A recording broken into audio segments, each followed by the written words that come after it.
আজকে আমরা রমজানের জন্য পেঁয়াজ ফ্রোজেন করব।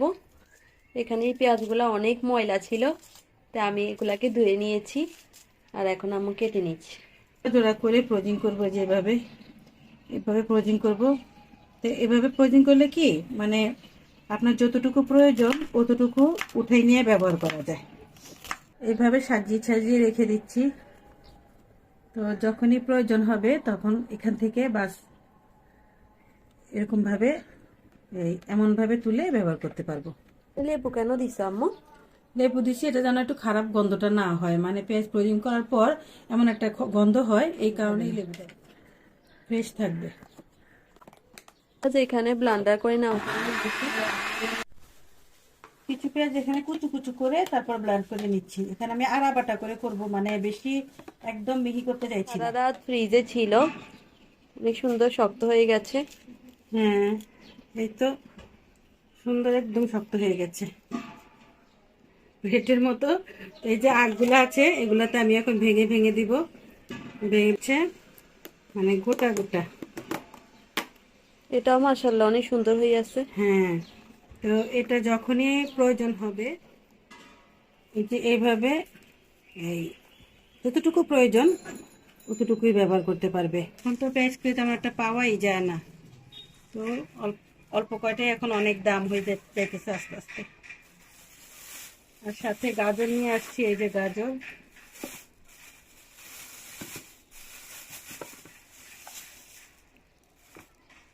আজকে একটা মিক্স সবজি বানাবো, মিক্স বানাবো না ফ্রোজেন করব? হ্যাঁ, ফ্রোজিংও করব, মানে ফ্রোজিংয়ে করে রেখে দেবো, কিন্তু আমরা আজকে আবার কিছুটা রান্নাও করব। বড় সাইজের একটা ফুলকপি নিয়ে আসছি। এই যে এই ফুলকপিটা দিয়েই আজকে এই মিক্স ভাজিটা মানে রেডি করব, আর এটা ফ্রোজিং করব।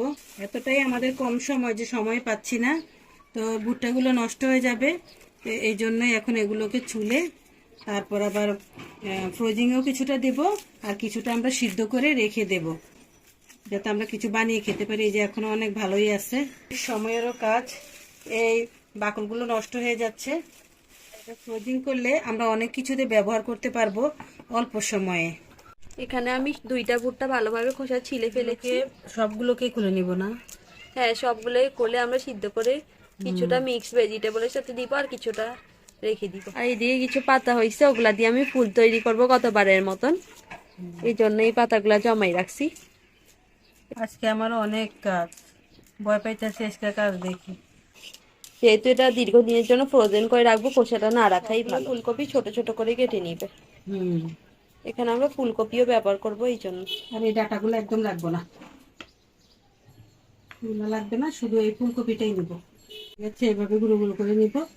পদ্ধতি। আমি এখন মাঝখান থেকে কয়েকটা ছুলে ফেলছি, এখন কি করব দেখেন। সবগুলো একবারে একসাথে ছুলে যাইতেছে। এই পদ্ধতিতে তাসিন 10-20টা ভুট্টা একসাথে তুলতে পারবে। যদি ভুট্টা তুলতে চান তাসিমকে নিয়ে যান। এখানে ভুট্টা নিয়ে নিয়েছি, তারপরে মটর, ফুলকপি, গাজর সব নিয়ে নিয়েছি, সব কাটা শেষ। সবগুলোকে আম্মু এখন সিদ্ধ করে নিবে। সিদ্ধ করার পরে এগুলোকে ঠান্ডা করতে হবে। এই তো আমি সবগুলো ফুল তৈরি করে ফেলেছি, ভুট্টা পাতা দিয়ে সবগুলো ভুট্টা ফুল তৈরি করে ফেলেছি, আর দেখতে অনেক বেশি সুন্দর লাগছে।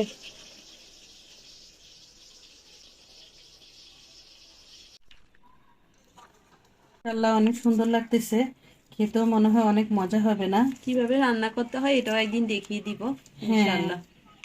এটা অনেক একটা মানে ভালো একটা জিনিস, যেটা আপনি করে রাখলে অনেক উপকৃত হবেন। সামান্য করে একটু ভাপ দিয়ে নিচ্ছি, হাফ বয়েলের মতো। এই তো বরফ দিয়েছি, বরফগুলো আস্তে আস্তে গলতেছে, আর এই বরফের কারণে কিন্তু এই সবজিগুলো ভালো থাকবে, সবুজ থাকবে, আর হবে যেটা অনেক মজা লাগবে রান্না করার হ্যাঁ, সময়। কালারটাও নষ্ট হবে না, আর রান্না করলেও তখন মানে গলবে, নষ্ট হবে না, ভাল লাগবে খেতে। এখন সবজিগুলো পানি শুকাতে হবে, এই জন্য আম্মু প্রথমে একটা পলিথিন বিছিয়ে দিচ্ছে। এখন একটা তৈলেও দিয়ে দিলাম, পানিটা যাতে নিচে না পড়ে আর কি, না ভিজে যায়। এগুলো এখানে দিয়ে দিচ্ছি মেলে, 5-6 মিনিট থাকলেই পানি শুকিয়ে নিবে। ভুট্টা সিদ্ধ হয়ে গেছে। আমি সবগুলো মিশাবো না, এখানে অল্প কয়টা মিশাবো, আর বাকিগুলো আমার ছেলে অনেক শখ করতেছে যে সিদ্ধ ভুট্টা খাওয়ার জন্য। ওকে একটু চাট বানিয়ে দেবো, সবাই মিলে খাবো আমরা। আর এখানে অল্প কয়টাই মিশাবো। এই কয়টার পানিটা আমি ভালো করে একটু টেনে নিচ্ছি। আমরা দুইটা জিপলক ব্যাগে করে রেখেছি, কারণ একটাতে করে রাখলে একটু বেশি মোটা হয়ে যাবে। আর আমাদের ব্যাগগুলো একটু ছোট হয়ে গেছে, এই জন্য মানে একটাতে রাখলে বেশি হয়ে যায়, দুইটাতে রাখলে কম হয়ে যায়, এই অবস্থা। ভুট্টাও মিলিয়ে দিয়েছিলাম সাথে। এই যে ভুট্টাগুলো মিলিয়ে দিয়েছি। ভুট্টাটা একটু বেশি সিদ্ধ করতে হয়েছে, তো এই জন্য পরে সিদ্ধ করতে হয়েছে।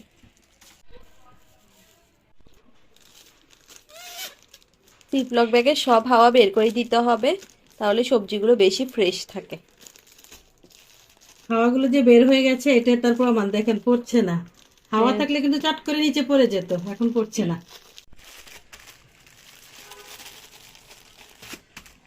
এই ভাজিটা, এই সবজিগুলো সব মিক্সার করলে এত সুন্দর লাগে যে এখনই খেয়ে ফেলতে ইচ্ছা করে। আচ্ছা তিশা, চলো আমরা দুজনে মিলে একটা সুপার সবজি দেই। অনেক কিছু ফ্রোজিং করতে জানি, আর খেতেও ভালো লাগে। আমার মনে হয় আমি আর তিশা মিলে একটা সুপার সব দিলে ভালোই চলবে। হ্যাঁ, ইনশাল্লাহ সামনে দিব একটা।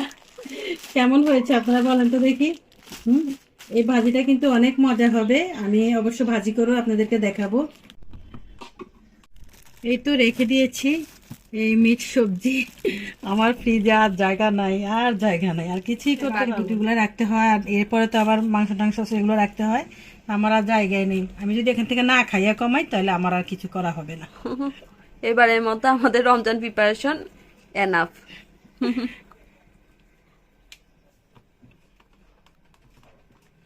এটা কিন্তু তেমন একটা বেশি ভালো হয় না, কখনোই ভালো হয় না। তো যাই হোক, আমি যা পারি তাই খাই। তো আমি এখন কড়াইয়ের মধ্যে বানাচ্ছি। আমার কিন্তু একটা আছে, মাটির খোলা আছে, কিন্তু সেটা আমার ঠিক নেই, এই জন্য আমি ওইটা বানাই না। এখন কড়াইয়ের মধ্যে বানাচ্ছি, মোটামুটি ভালোই হচ্ছে কড়াইতেই। মাশাআল্লাহ, কড়াইতে তো ভালোই হচ্ছে না, সুন্দর করে উঠে গেছে। এটা রাখার নিয়ম জানো? এই দেখো কেমনে রাখে, এইভাবে রাখে, মানে যে জোড়া জোড়া জোড়া জোড়া রাখে। আরো বেশি যদি আমার এই গুঁড়াগুলো থাকতো, তাহলে আরো বেশি করে বানাতাম।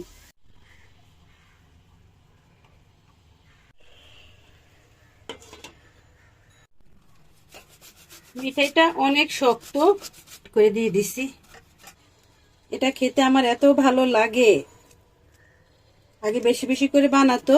আর আমার মানে যখন বিয়ে হয় না, আমার দাদি বানাতো, আর আমরা সকালবেলা এগুলো খেতাম, মানে রাতে বানিয়ে রাখতো, সকালে খেতাম, অনেক ভাল লাগতো।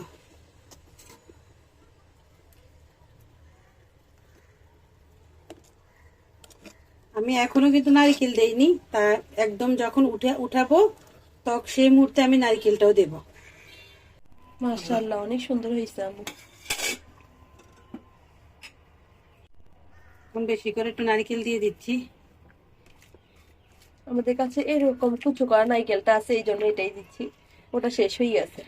ওটা শেষ হয়ে গেছে, এই জন্য এখন মানে এটাই। বাধ্য হয়ে এটা দিচ্ছি আর কি। এটাও খারাপ লাগে না, খেতে ভালোই লাগে। হ্যাঁ, আর এভাবে রেখে দেব, প্রায় 1-1.5 ঘন্টা মতো রাখবো, তারপর আমরা খাবো।